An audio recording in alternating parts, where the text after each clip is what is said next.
வணக்கம். ஆகாஷ்வாணி புதுச்சேரி செய்தி அறிக்கை வாசிப்பவர் நாராயணசாமி. நேற்று நடைபெற்ற புத்த பூர்ணிமா தினத்தையொட்டி லே நகரில் புத்தரின் புனித சின்னங்கள் கண்காட்சி தொடங்கி வைக்கப்பட்டிருப்பது மிகுந்த மகிழ்ச்சிக்குரிய விஷயம் என்று பிரதமர் திரு நரேந்திர மோடி தெரிவித்துள்ளார். பெரிதும் போற்றப்படும் இந்த புனித சின்னங்கள் கபிலவஸ்தியிலுள்ள பிப்ராஹ்வா ஸ்தூபத்துடன் தொடர்புடையவை என்றும் 19ஆம் நூற்றாண்டின் இறுதி ஆண்டுகளில் இவை அகழ்ந்தெடுக்கப்பட்டவை என்றும் கூறினார்.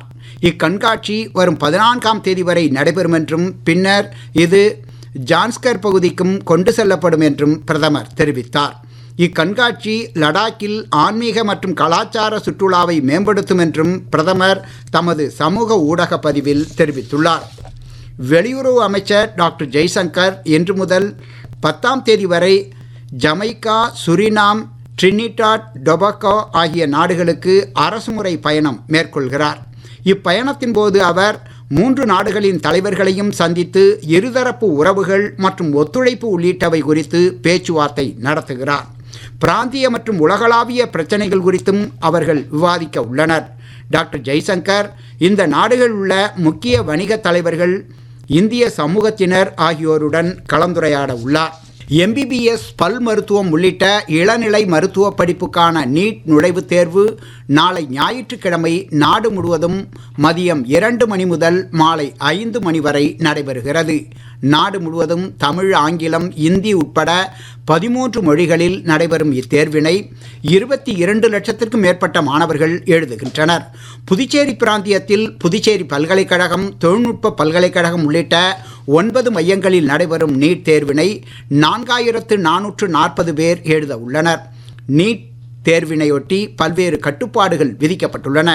தேர்வர்கள் அரைக்கை கொண்ட வெளிர்நிற ஆடைகளை மட்டுமே அணிந்து வர வேண்டும். இருபாலரும் எக்காரணத்தை கொண்டும் ஷூக்கள் அணியக்கூடாது. தேர்வர்கள் காதணிகள், மோதிரங்கள், பதக்கங்கள், கழுத்தணிகள், வளையல்கள், கொலுசுகள் போன்ற எவ்விதமான நகைகளையோ ஆபரணங்களையோ அணிந்து வரக்கூடாது.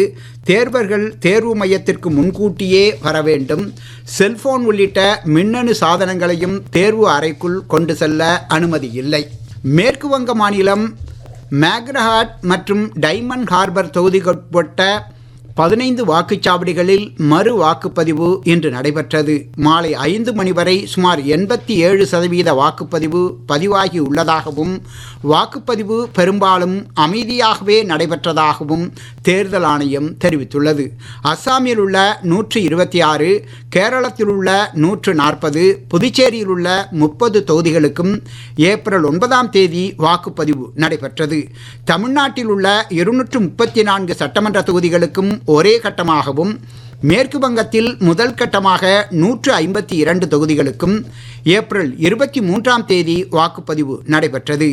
மேற்கு வங்கத்தில் 2ஆம் கட்ட வாக்குப்பதிவு 142 தொகுதிகளுக்காக கடந்த மாதம் 29ஆம் தேதி நடைபெற்றது. இந்த தேர்தல்களில் பதிவான வாக்குகள் நாளை மறுநாள் எண்ணப்படுகின்றன. இதற்கான அனைத்து பாதுகாப்பு மற்றும் முன்னேற்பாடுகளை தேர்தல் ஆணையம் விரிவாக செய்துள்ளது.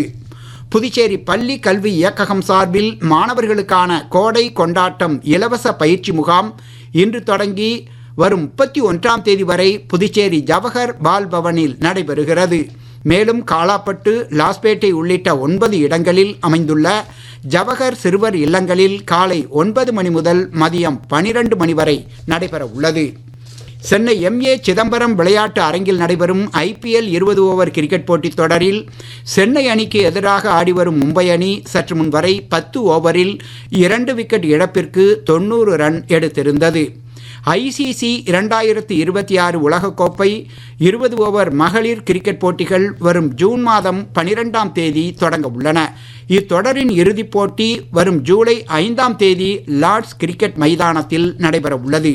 இப்போட்டிகளில் பங்கேற்க ஹர்மன் பிரீத் கவுர் தலைமையிலான இந்திய மகளிர் அணி அறிவிக்கப்பட்டுள்ளது. இத்துடன் இந்த செய்தி அறிக்கை நிறைவு பெறுகிறது.